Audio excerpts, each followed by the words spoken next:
Irmãos e irmãs, eu convidei o reverendo Nelson para pregar nessa noite por um motivo.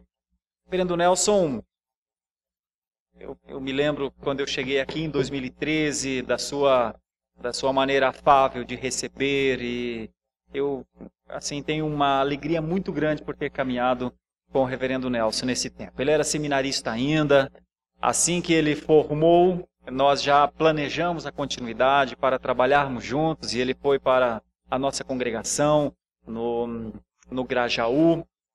Ele deu o nome à congregação que antes era Castro Alves, e ele rebatizou para a Igreja Presbiteriana do Grajaú, fez site para a igreja e tudo, e trabalhou maravilhosamente bem na nossa congregação. Nossa congregação caminha de uma maneira muito positiva. E em meio a essa caminhada, o reverendo Nelson recebeu um convite para concorrer e para pastorear a Igreja Presbiteriana de Cidade Ademar. Então ele deixará a Igreja Presbiteriana do Grajaú ao final do ano, na verdade agora em novembro, né? A partir de 30 de novembro, ele está livre dos seus compromissos, usufruirá suas férias, e então eu o convidei para estar aqui, para expor a palavra de Deus, naquela que teoricamente talvez seja a última vez, vamos dizer assim, enquanto pastor do colegiado da Igreja Presbiteriana de Santo Amaro. E certamente ele virá outras vezes, como nossos pastores que por aqui passam e servem em outras igrejas, como foi com o reverendo Erle, agora voltará para pregar agora no encontro em dezembro da mocidade. Assim, nossos pastores, a gente não fica com muita saudade deles, a gente já os chama de volta e eles vêm e a gente mata a saudade. Mas hoje, então, o reverendo Nelson prega na nossa igreja e eu quero honrar este homem. Ele não precisa disso, mas eu quero fazer de livre vontade, vamos dizer, porque o Senhor Deus constituiu para si um pastor. E o Nelson é um pastor de ovelhas. E eu louvo a Deus por isso. Por você, pela vida da Sadi. Sadi, você está aqui? Fica em pé, Sadi, por gentileza. Sadi, amável auxiliadora, sempre junto com seu esposo. Tenho certeza que vocês farão um trabalho belíssimo lá na Igreja Cidade Ademar, porque o coração de vocês está na igreja. Eu louvo a Deus por conhecer pessoas como vocês, de verdade. Deus o abençoe, em nome de Jesus. Essa igreja continuará sendo sempre a sua igreja, tá bom? E certamente nós teremos ainda caminhada pela frente. Mas eu, em nome da igreja, em nome do conselho, quero te agradecer por todo o trabalho, dedicação, seriedade com que você tem tratado as coisas. Tá bom? Em nome de Jesus. Irmãos, eu agradeço as palavras encorajadoras do reverendo Sérgio, e isso nos deixa bastante, ainda mais motivados a continuar na seara, no trabalho do Senhor. De fato, essa igreja é a nossa mãe, uma igreja a quem traremos sempre no coração com muita alegria. É a nossa igreja, a Igreja Presbiteriana de Santo Amaro. Nós também nos sentimos acolhidos, nos sentimos aqui, de fato, como filhos na casa dos pais. Eu queria trazer também um abraço da Igreja Presbiteriana do Grajaú, que, graças a Deus, também tem caminhado com o apoio, o auxílio, o investimento dessa igreja. Então, irmãos, para nós refletirmos na palavra de Deus, eu queria expor hoje o Salmo 46. Eu convido a todos para abrirem sua Bíblia no Salmo de número 46. Nós vamos, mais uma vez, orar ao Senhor, pedindo a direção, a iluminação do seu Santo Espírito, para que possamos compreender a sua palavra e aplicar nas nossas vidas. Oremos. Senhor, estamos diante da tua palavra, a tua santa e bendita lei, essa palavra, Deus, que é viva e eficaz e que fala por si mesma, ó Deus, pois ela jamais volta vazia, sempre cumpre aquilo que te apraz. Pedimos, ó Deus, humildemente, que o Senhor abra o nosso entendimento, o nosso coração, para recebermos esta palavra. Assim oramos no nome de Jesus. Amém, Senhor. Diz assim a palavra de Deus no Salmo 46. Deus é o nosso refúgio e fortaleza, socorro bem presente nas tribulações. Portanto, não temeremos, ainda que a terra se transtorne e os montes se abalem no seio dos mares, ainda que as águas tumultuem e espumejem, e na sua fúria os montes se estremeçam, há um rio, cujas correntes alegram a cidade de Deus, o santuário das moradas do Altíssimo. Deus está no meio dela, jamais será abalada. Deus a ajudará desde antemanhã. Bramam nações, reinos se abalam, ele faz ouvir a sua voz e a terra se dissolve. O Senhor dos exércitos está conosco, o Deus de Jacó é o nosso refúgio. Vinde, contemplai as obras do Senhor, que assolações efetuou na terra. Ele põe termo à guerra até os confins do mundo, quebra o arco, despedaça a lança, queima os carros no fogo. Aquietai-vos e sabei que eu sou Deus. Sou exaltado entre as nações, sou exaltado na terra. O Senhor dos exércitos está conosco, o Deus de Jacó é o nosso refúgio. Aleluia. Amém. Para quem é a pessoa, ou quem é a pessoa que você ligaria de imediato se você tivesse em apuros? A quem você costuma recorrer nas horas difíceis? Você pode estar pensando, depende da situação, depende do momento. De repente, uma esposa, a pessoa que pode vir na sua mente é o marido, o esposo. Eu vou ligar para o meu esposo por causa desta situação que acabou de acontecer ou está acontecendo. De repente, o marido pode ligar para a esposa, dependendo da situação também. Ou você pode ligar para sua mãe, de repente aquela filha que acabou de ter o bebê e o bebê está chorando muito. E eu vou ligar para minha mãe para saber. Ô mãe, o bebê está chorando muito, não para de chorar, o que eu faço? De repente você pode ligar para o seu pai. Eu me lembro de um desses programas de culinária, MasterChef, ainda em 2014, talvez alguns de vocês lembrarão, em que era a final da disputa, e era uma disputa bastante acirrada entre duas concorrentes, duas candidatas, e elas tinham apenas 2 horas para preparar uma refeição completa, uma entrada, um prato principal, uma sobremesa. E a certa altura, já no final do prazo quase, uma das concorrentes precisava abrir um vidro de goiabada para finalizar a sobremesa. E aqui a tampa estava muito apertada, ela não conseguia abrir. E de repente ali ela tem uma ideia e corre até o seu pai, leva aquele vidro e o pai facilmente abre aquele vidro e essa jovem acaba vencendo aquela competição. No desespero, ela busca então o auxílio, o apoio do seu pai. E de fato, irmãos, saber a quem recorrer nas horas difíceis pode custar a sua vida. É uma estratégia de vida. Por outro lado, também não saber a quem recorrer à pessoa ou ao local errado, pode ser um grande fracasso. O texto que nós lemos, irmãos, ele fala de uma situação assim, uma situação desesperadora para o povo de Deus. O contexto é aquele em que Jerusalém estava sendo ameaçada por Senaqueribe, o rei da Assíria, e ele estava dizendo então que ia invadir Jerusalém. E ele disse, não adianta vocês buscarem socorro dos egípcios, ou de quem quer que seja, ou mesmo dos seus deuses, porque as outras cidades já sucumbiram ao meu poder, e vocês não têm a quem recorrer.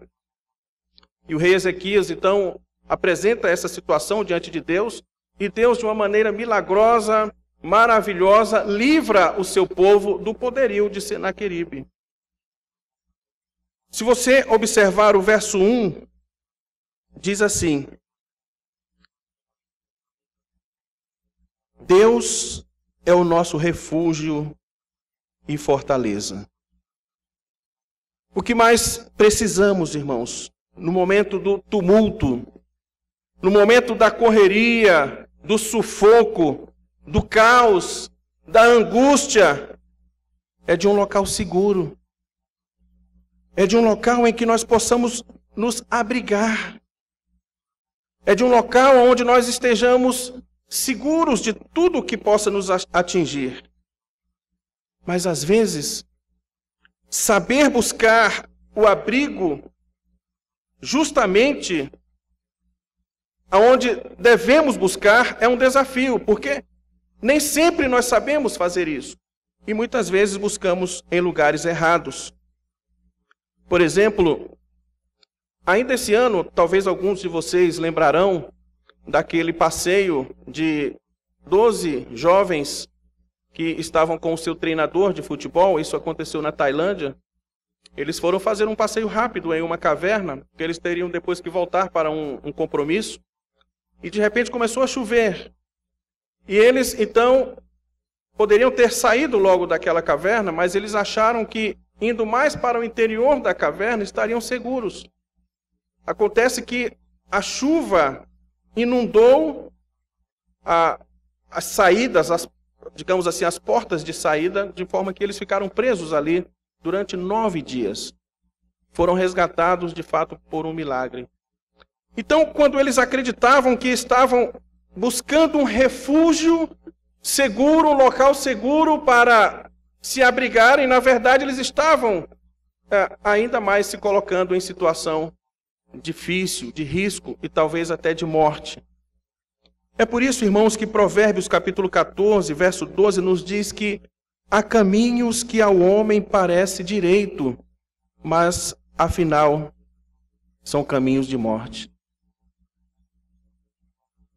Davi, em certa altura da sua vida, fugindo da perseguição de Saul, ele buscou refúgio justamente entre os inimigos, entre os filisteus.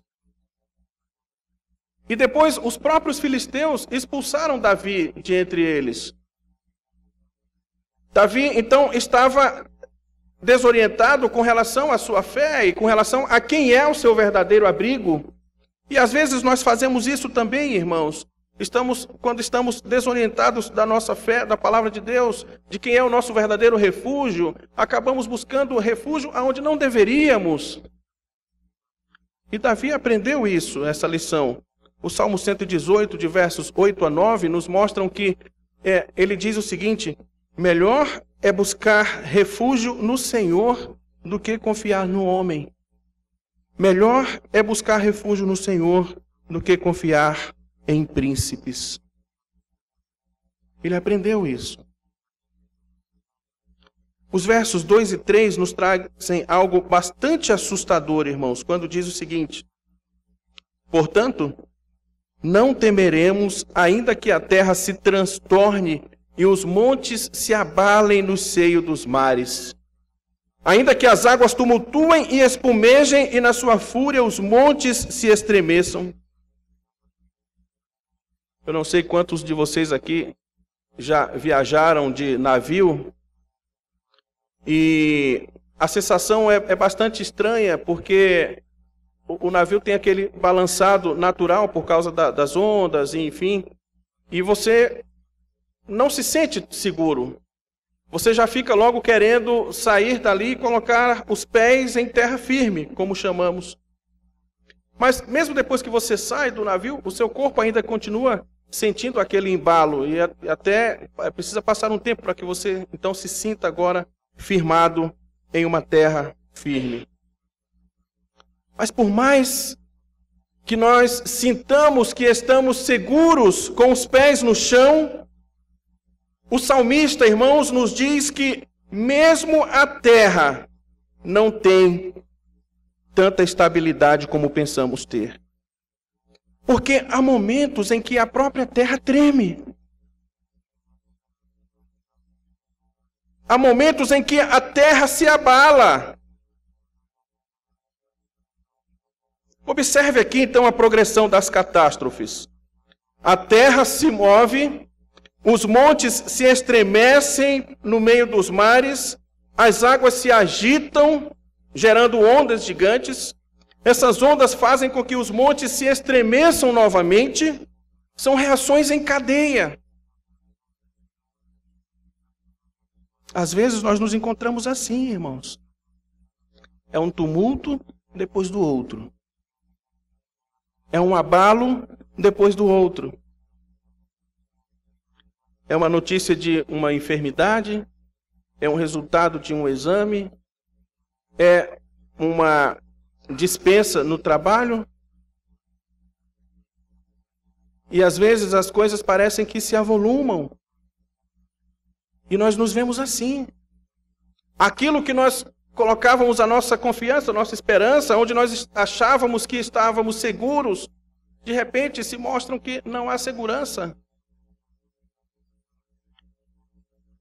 O texto diz, ainda que a terra se transtorne. Na versão Almeida Revista e Corrigida, ainda que a terra se mude. A palavra hebraica traz essa ideia de mudança. Ela sai de um lugar e vai para o outro. Você acha que está seguro, mas não está. King James atualizada, ainda que a terra trema. Meus irmãos, a mensagem desse salmo é bastante clara, então. Fora de Yahvé, não há nada que possamos colocar a nossa esperança e a nossa segurança. Fora de Deus, do Senhor, não há nada onde possamos colocar a nossa esperança. Fora de Cristo, não há nada senão trevas, como disse Calvino. A nossa esperança, a nossa segurança está em Cristo. Está no Senhor que fez os céus e a terra. Então, o salmista agora, irmãos, vai fazer um contraste a partir do verso 4. Há um rio cujas correntes alegram a cidade de Deus, o santuário das moradas do Altíssimo. Deus está no meio dela, jamais será abalada. Deus a ajudará desde antemanhã. É por isso que alguns estudiosos acreditam que este salmo foi inspirado naquele livramento de Jerusalém das mãos de Senaqueribe, porque os exércitos estavam cercando então a cidade, mas quando pela manhã os moradores olharam pelos muros, eram apenas cadáveres, e o restante do exército foi embora. E eles não destruíram Jerusalém. Pela manhã o Senhor trouxe o livramento. O choro pode durar uma noite, mas a alegria vem pela manhã. Ainda que a noite seja longa, mas se a nossa esperança, se a nossa confiança está em Deus, Deus nos ajudará desde o amanhecer. É isso que o Salmo diz. Nesta cidade, a cidade onde Deus está presente, ela não vai ser abalada. Se a sua vida está firmada em Deus, se a sua vida está firmada em Cristo, se a sua fé está firmada em Cristo, ela não será abalada. Bramam nações, os reinos se abalam. Pode acontecer o que acontecer, mas Deus faz ouvir a sua voz e a terra se dissolve submissa.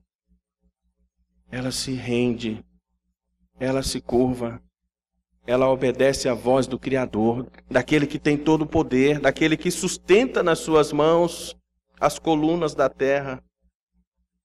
O Senhor dos Exércitos está conosco, o Deus de Jacó é o nosso refúgio. Creia nisso.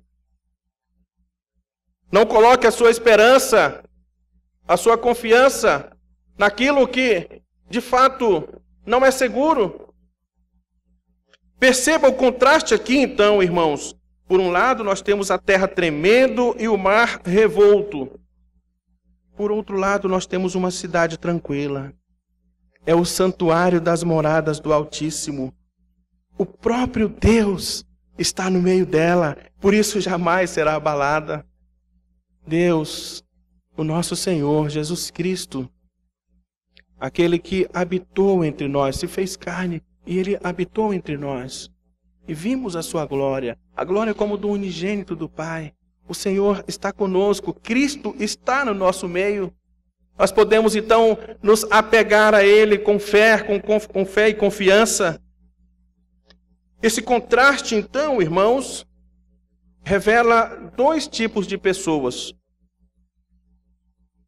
E Jesus Cristo, Ele contou uma parábola com relação a dois tipos de pessoas e aonde elas colocaram a sua confiança. Um era um construtor insensato. E ele construiu a sua casa na areia. Quando vieram, então, as chuvas, os temporais, as intempéries, essa casa não resistiu e caiu. E foi grande a sua ruína. Mas o outro construiu a sua casa na rocha. Na rocha que é Cristo. E vieram, então, as mesmas condições, as intempéries, os ventos, as chuvas, as tempestades. Mas aquela casa não caiu, porque ela estava firmada em Cristo. Aonde a sua vida está firmada? Aonde você está construindo a sua casa? Aonde você está edificando a tua fé? Fica claro, então, irmãos, tanto para o salmista quanto na parábola de Jesus, eles têm a função de nos alertar quanto ao perigo de colocarmos as nossas vidas em falsas esperanças.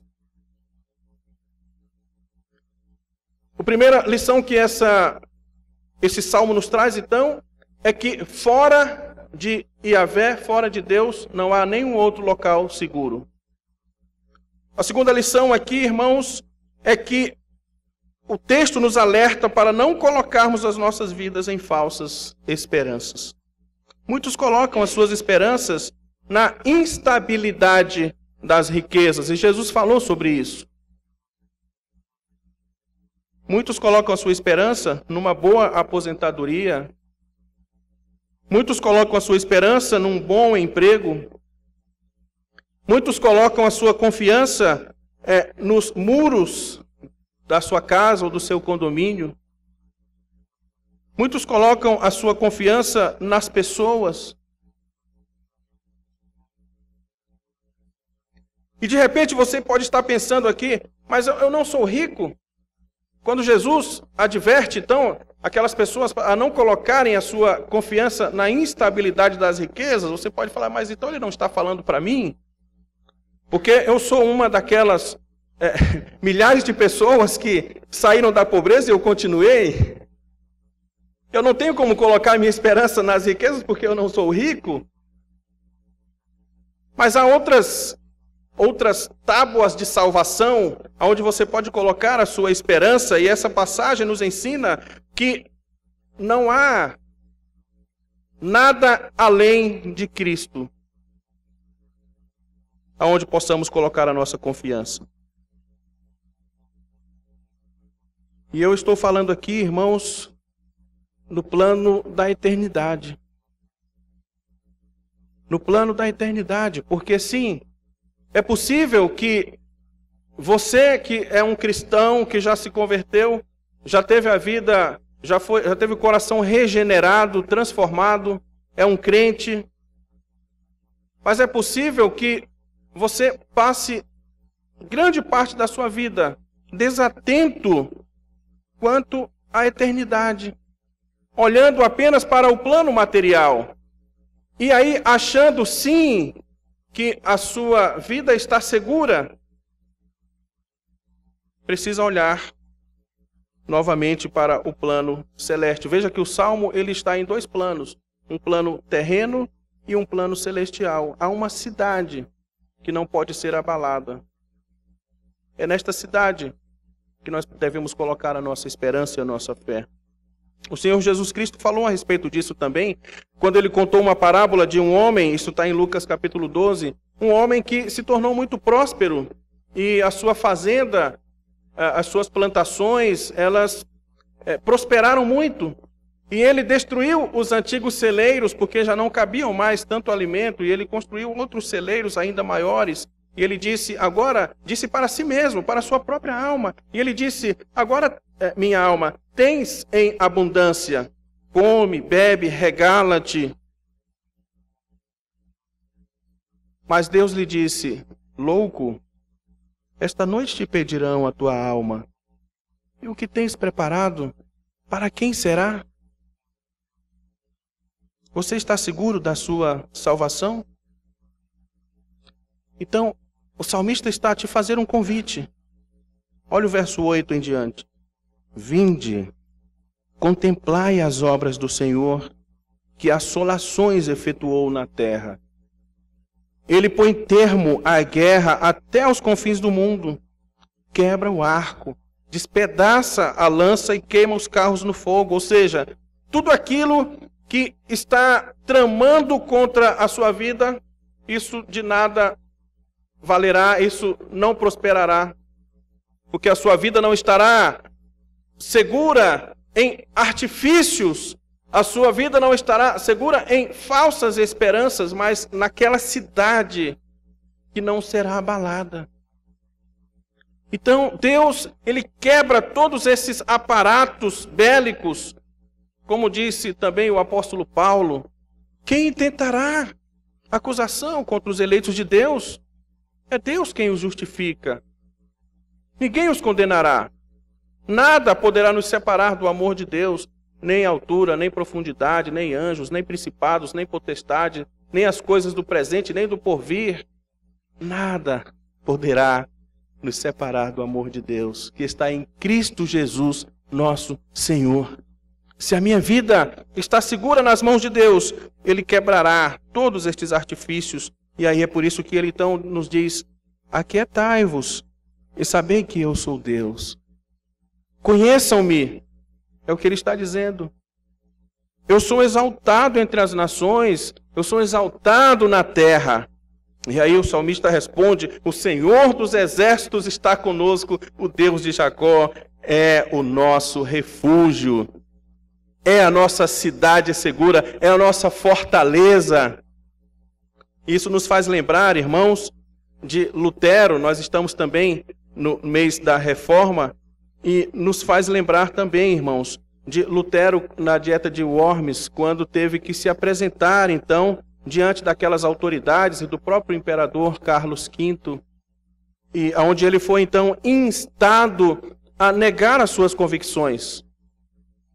E Lutero, cheio de coragem, diz, eu não posso e nem quero retratar-me, porque não é seguro para um cristão falar contra a sua consciência. De onde veio tanta coragem? De onde veio tanta ousadia, tanta confiança? Exatamente na certeza contida neste salmo de que Deus é o nosso castelo forte. Foi esse salmo quem o inspirou a escrever esse tão belíssimo hino. Castelo forte é o nosso Deus. Rochedo forte é o Senhor. Ele é o refúgio nas tribulações. Para concluir, irmãos, quais têm sido as tuas aflições? Quais têm sido as tuas angústias? Quais têm sido as tuas preocupações? O que é que tem tirado o teu sono? O que é que não te deixa dormir? É a saúde? É se manter no emprego? É se os filhos permanecerão ou não na igreja? É uma crise no casamento? Quero desafiá-lo a olhar para este salmo e a confiar no Deus que cuida de você, que cuida da tua casa, do teu lar, que cuida do teu sustento. O Senhor Jesus Cristo nos diz que quando nós oramos, nós nem precisamos, como assim os gentios, ou seja, aqueles que não conhecem a Deus, nem precisamos usar de vãs repetições, porque o vosso Pai sabe do que necessitais, antes mesmo que lhe o peçais. Ele quer que nós lhe peçamos, mas Ele já sabe do que necessitamos, porque Ele é o nosso Pai. Ele quer esse nível de confiança. E você que porventura está nos ouvindo nessa noite, e você ainda não colocou a sua esperança em Cristo, você ainda não é um convertido, você ainda não é um crente em Cristo Jesus. Talvez você até tenha sido criado na igreja, e você está nesse processo. E eu sei que a Bíblia nos diz que a salvação, a conversão é um processo. Embora a regeneração seja um ato instantâneo, Deus tem um trabalhar. E talvez Deus esteja trabalhando na tua vida hoje, para que hoje seja o dia que você tome a decisão definitiva de colocar a tua esperança em Cristo. Há pessoas, irmãos, que colocam a esperança no fato simples, ou puro e simplesmente, de terem um nome no hall da igreja. Isso, às vezes, é curioso até. Pessoas que fazem todo um esforço para se tornarem membros da igreja. Fazem a classe de catecúmenos, novos membros, discipulado, e depois que são batizadas, essas pessoas desaparecem da igreja. Será que é um conceito de que o simples fato do nome estar constando no hall de membros já lhes dá uma segurança, uma esperança? A fé, ela precisa ser desenvolvida, irmãos. Desenvolvei a vossa salvação com santo temor. É preciso relacionamento, é preciso confiar em Deus. Então não coloque a sua esperança em falsos refúgios. Como nós vimos aqui, muitos têm depositado a sua confiança numa religião sem Cristo. E eles terão uma grande surpresa se não colocarem a sua confiança no Cristo. Atos capítulo 4, verso 12 nos diz: e não há salvação em nenhum outro, porque abaixo do céu não existe nenhum outro nome dado entre os homens pelo qual importa que sejamos salvos, somente em Cristo. Nós somos exortados a manter continuamente os olhos no Senhor, para que não nos esqueçamos dos seus grandes feitos. É por isso que ele diz: vinde contemplar as obras do Senhor. Venham ver o que Deus tem feito.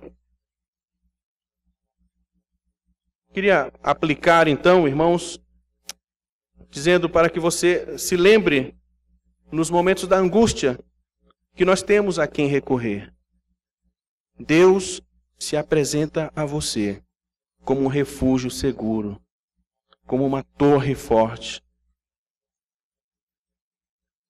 Recorra imediatamente a Ele em oração, em súplica. Filipenses capítulo 4, verso 6 nos diz: não andeis ansiosos de coisa alguma, em tudo, porém, sejam conhecidas diante de Deus as vossas petições, pela oração, pela súplica, com ações de graças. Deus é o nosso refúgio e fortaleza, socorro bem presente nas tribulações. Portanto, não temeremos, ainda que a terra se abata. Que Deus nos abençoe, irmãos. Oremos mais uma vez.